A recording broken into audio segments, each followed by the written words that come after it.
नरेंद्र मोदीजी, रस्ता अधिग्रहित पीडित शेतकऱ्यांना न्याय कधी मिळणार?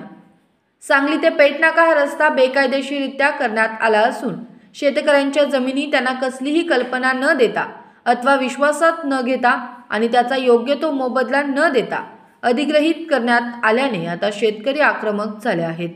अगोदर आमचे पैसे द्या आणि नंतर रस्ता करा अशी भूमिका आता शेतकऱ्यांनी घेतली आहे।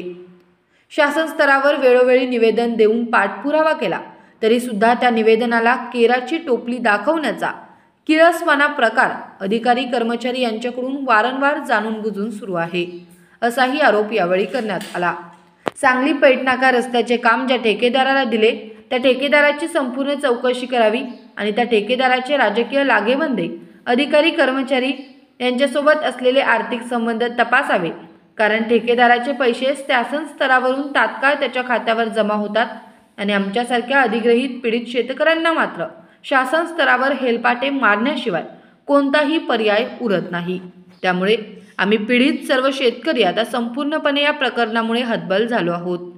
पंतप्रधान नरेंद्र मोदीजी, आपणच आपल्या कार्यालयाकडून सदरील संपूर्ण प्रकरणाची मुळापासून रीतसर चौकशी करून आमच्यासारख्या सामान्य पीडित शेतकऱ्यांना आपण तात्काळ न्याय द्याल अशी अपेक्षा आम्ही व्यक्त करतो।